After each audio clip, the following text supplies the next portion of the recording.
Weiter. Läuft langsam. Zieh. Jawohl.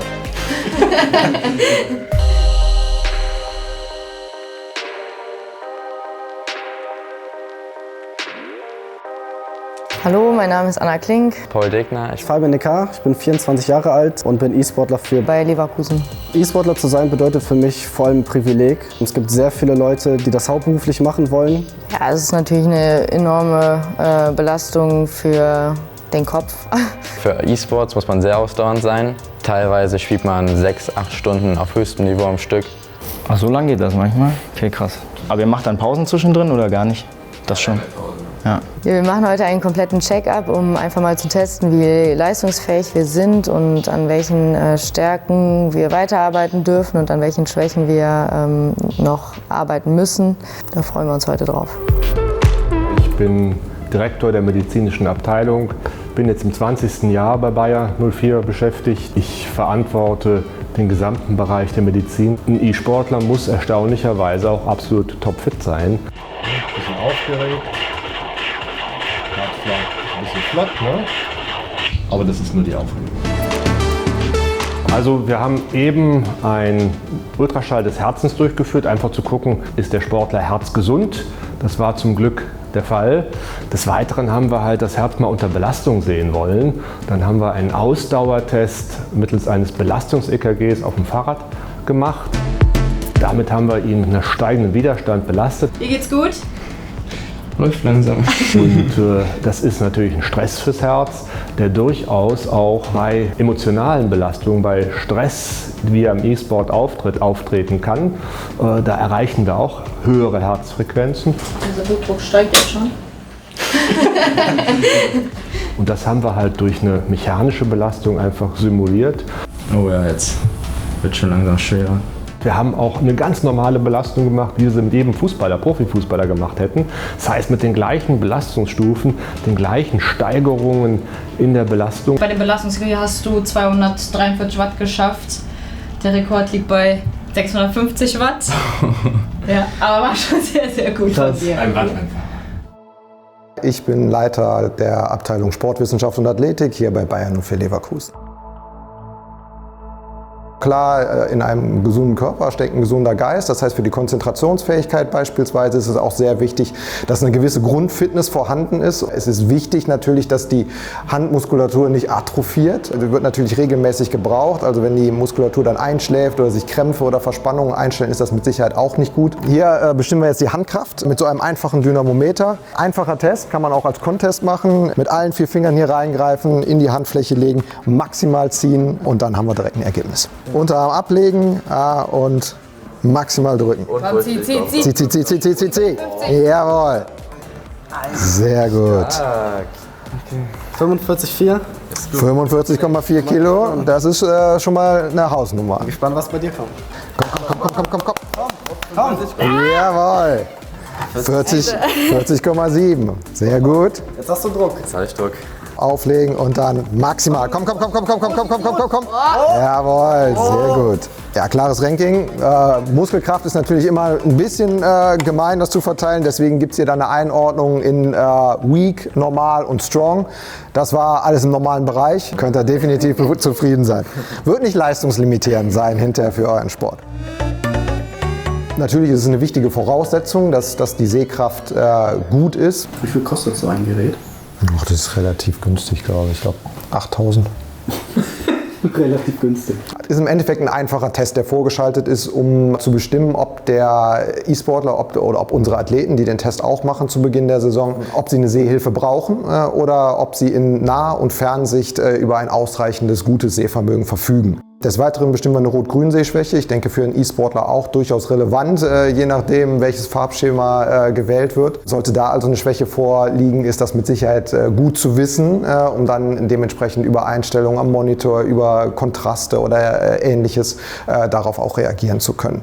Bin ein bisschen mit mulmigem Gefühl reingegangen, weil ich habe eigentlich jetzt von meinem Gefühl gehabt, dass meine Augen ein bisschen schlechter geworden sind. Mitte rechts, unten, schräg oben links, schräg oben rechts. Sehr gut. Die 4. Reihe entspricht 100% Sehkraft, das ist ausgezeichnet, sehr gut. Wenn jetzt zum Beispiel man weiß, bei 100% habe ich 3-4 Fehler, das ist natürlich für die Augen dann noch anstrengender, 3-4 Stunden auf den Monitor zu schauen. Unten links. Okay. Hast gemerkt, die Nahsicht am Ende war kein Problem? Aber die Fernsicht. Die Fernsicht war ein Problem. Ich wusste schon, dass meine Weitsicht, also auf meinen Augen, nicht so gut ist, was mir jetzt nochmal bestätigt wurde. Und da werde ich auf jeden Fall versuchen, in der nächsten Zeit daran zu arbeiten und dagegen zu wirken. Normalerweise gibt es ein Auge, das dominant ist gegenüber dem anderen Auge. Das heißt, das ist das Auge, das wir zum Fokussieren benutzen. Dann setz dich einmal ein Stück zurück und gerade quasi auf die Säule. Dann formst du mit deinen Händen ein kleines Dreieck. Ja, und dann fährst du nach oben und fixierst den roten Punkt da oben an. So, dann greif mal das linke Auge zu. Dann das rechte. Mit welchem ist es sichtbar? Also so ist es sichtbar. Mit dem linken Auge? Ja. Okay, dann ist das linke Auge dein dominantes. Schön. Dann das rechte Auge zukneifen, jetzt ist er weg. Ja. Gut, dein dominantes Auge ist links.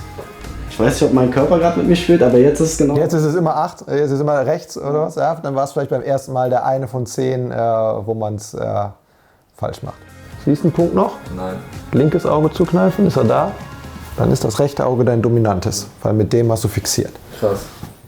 Es ist klar, dass der Abstand zum Bildschirm die meiste Zeit konstant ist im E-Sport. Das heißt, wir fokussieren immer auf die gleiche Entfernung. Das ist für die Augen mit Sicherheit ein hoher Stress. Ich merke es bei mir zum Teil, wenn ich da wirklich 3-4 Stunden vor dem Monitor sitze, auch ohne Pausen, was man nicht machen sollte, dann werden die Augen werden trocken. Die Augen trocknen beim E-Sport aus durch das verminderte Blinzeln. Und es ist wichtig, in irgendeiner Form diese fehlende Benetzung auszugleichen, nachzuholen, irgendwas dafür zu tun.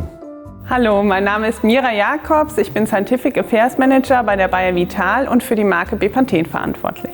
Wir haben ja nur 2 Augen und diese zu erneuern ist nicht so einfach. Deshalb sollte man einfach dafür sorgen, dass die Augen, die man hat, bei Gesundheit gehalten werden. Das macht man ja automatisch auch mit anderen Körperteilen. Die Augen werden müde, also wenn man sich da keine Pausen gönnt und auch mal woanders hinschaut. Also ich merke das immer enorm, dass die sehr schwer werden. Also. E-Sportler haben ja genau dieses Phänomen, dass sie sehr viel Zeit vorm Bildschirm verbringen, auch sehr konzentriert dabei sind und dadurch dieses Blinzeln vergessen. Das Auge wird nicht regelmäßig befeuchtet und es kommt zu den Symptomen trockener Augen. Jedem ist ja klar, dass der visuelle Kanal, also sprich die Augen oder das Sinnesorgan der Augen, am meisten beansprucht wird. Das heißt, die meisten Informationen als E-Sportler nehme ich mit meinen Augen auf dem Bildschirm. Wenn jetzt die Augengesundheit nicht perfekt ist, sprich auch die Leistung der Augen sozusagen nicht passt, dann kann ich Informationen langsamer wahrnehmen oder vielleicht sogar falsch wahrnehmen und das beeinflusst natürlich in beträchtlichem Maße, im negativen Sinne, meine Leistung. Ganz wichtig sind Pausen einzulegen. Also die E-Sportler müssen oder sollten darauf achten, während ihres täglichen Programms Pausen einzulegen, um die Augen auch zu entspannen. Und auch Augengymnastik kann helfen, diese sehr beanspruchten Augen dann wieder zu beruhigen und zu entspannen. Wenn dann einfach mal keine Zeit ist, Pausen zu machen, benutze ich dann wirklich gerne die Augentropfen von Bepanthen. Die Bepanthen-Augentropfen helfen sanft und effektiv und das mit 2 Hauptinhaltsstoffen. Der eine Inhaltsstoff ist die Hyaluronsäure. Die Hyaluronsäure ist sehr stark feuchtigkeitsbindend und nimmt dann eine gelartige Konsistenz ein, die den Tränenfilm sehr gut unterstützen kann. Der andere Inhaltsstoff ist das bewährte Dexpanthenol. Dexpanthenol hat neben den wasserbindenden Eigenschaften auch noch den Vorteil, dass es zellregenerierend wirkt. Wenn ich die Augentropfen benutzt habe, hatte ich auf jeden Fall dieses Trockenheitsgefühl, diese Müdigkeit nicht mehr. Also es hat sehr gut dagegen gewirkt, was natürlich dann noch geholfen hat, dass ich schneller weiterspielen konnte, besser weiterspielen konnte, weil meine Konzentration dadurch auch wieder besser war. Ich werde immer besser dann. Da spielen Bereiche mit rein wie die Konzentration, die Aufmerksamkeitsleistung, die Handlungsschnelligkeit, Entscheidungsfindung natürlich auch. Das heißt, wie geht der Sportler oder die Sportlerin zum Beispiel mit Druck um?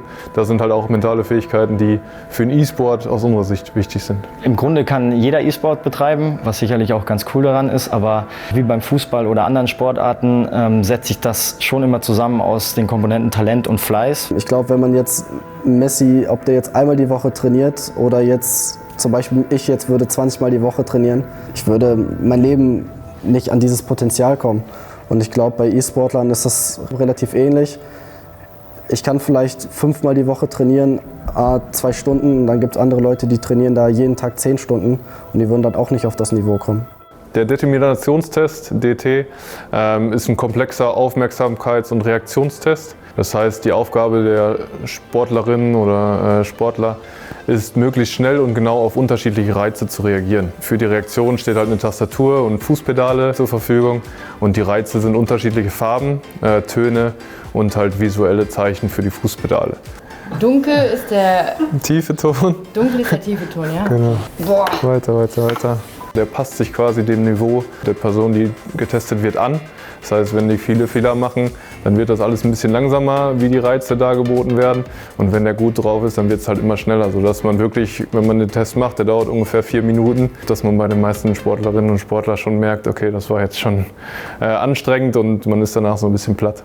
Wie war's? Sehr anstrengend. Also die 4 Minuten haben sich nicht angefühlt, das sind 4 Minuten. Ja. Aber auf die Töne waren zum Beispiel habe ich immer zu spät reagiert. Ich habe auf den Bildschirm geguckt, dann habe ich die Farben gesehen, aber den Ton im Hinterkopf wahrgenommen, dann habe ich das hier vergessen. Ja. Bei den Ergebnissen wird deutlich, dass die Sportler um die 300 richtige Reaktionen innerhalb des Testzeitraums hatten. Das ist sehr gut. Wie schnell haben sie im Mittel reagiert? Dann sind sie so bei 0,65 Sekunden. Unsere Fußballer, die wir so testen, die sind noch mal einen Tick schneller, mit 0,6 Sekunden etwa.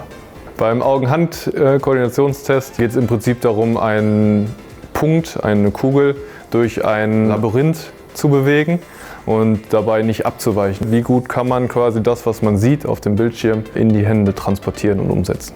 Der letzte war gut.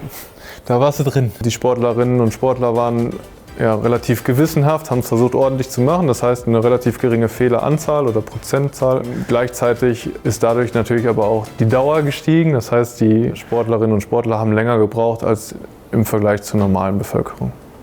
Ja, der Inhibitionstest testet eigentlich die Fähigkeit der Inhibition. Das ist eine kognitive Fähigkeit, wobei es darum geht, zum Beispiel motorische Reaktionen zu unterdrücken. Klassisches Beispiel beim FIFA-Spielen wäre eben, ich sehe eine Passoption, bin eigentlich schon dabei, den Knopf zu drücken, also der Finger zuckt schon und ich schaffe es nochmal, das zurückzunehmen, weil vielleicht in dem Moment ein gegnerischer Spieler mir in den Passweg läuft und versuche dann eben diesen Pass nicht zu spielen, also nicht zu drücken. Ich habe noch nicht mal ganz runter, ich habe nur draufgelegt. Das war schon, ja, genau. Und das ist genau dieses Zucken, was wir quasi unterbinden oder was eigentlich im Kopf schon gesteuert wird, dann wird das Signal losgeschickt und wie können wir das noch stoppen quasi. Okay. Das ist diese Entscheidung, ob du drückst oder nicht, möglichst schnell treffen, genau. Beim Inhibitionstest schauen wir uns auch erstmal an, wie viele Fehler gemacht wurden. Das heißt, wie oft wurde gedrückt, obwohl nicht gedrückt werden sollte, also beim Kreissymbol. Und wie war die durchschnittliche Reaktionszeit beim Dreieck. Da haben die Sportlerinnen und Sportler sehr gut abgeschnitten, auch im Vergleich zu den Fußballern. Waren ungefähr im gleichen Zeitbereich von 0,25 Sekunden, aber haben deutlich weniger Fehler gemacht als die Fußballer, die wir bisher getestet haben. Ist euch selber aufgefallen, was nach Fehlern passiert oder wenn man halt selber mal unter Stress gerät oder sowas? Das sind halt dann noch die Sachen über Sport oder über das Kognitive hinaus, was in so Richtung Sportpsychologie geht. Also es war bei Fabian zum Beispiel schon interessant, dass in den Durchgängen, wo eigentlich frei war mit Pause, hast du dir auch mal kurz die Sekunden genommen, das wird euch gar nicht aufgefallen sein, aber hast erstmal die Hände abgewischt, mal kurz trocken gemacht. Ja, ich habe jetzt heute auch dann so ein paar neue Übungen gelernt, die man auch mal einfach schnell in den Alltag einbauen kann. Ich dachte, noch was gelernt heute. Ja. Also ich hatte mir jetzt schon vor dem Test länger überlegt, mir eine Brille anzuschaffen, weil ich auch zum Beispiel im Autofahren merke, dass auf meine Weitsicht nicht die beste ist, würde ich mal behaupten. Ja. Ja. Ich glaube, meine Tests waren eigentlich durchweg ganz positiv. Hallo! Los! Aber ich persönlich würde gern bei den Reaktionstests noch mal ein bisschen noch mal üben, dass sie noch mal besser ausfallen. Ja, und heute habe ich auch das erste Mal die Bepanthen-Augentropfen getestet und die Rückmeldung von den Kollegen ist ja sehr gut. Die werde ich auf jeden Fall jetzt auch mal immer wieder benutzen.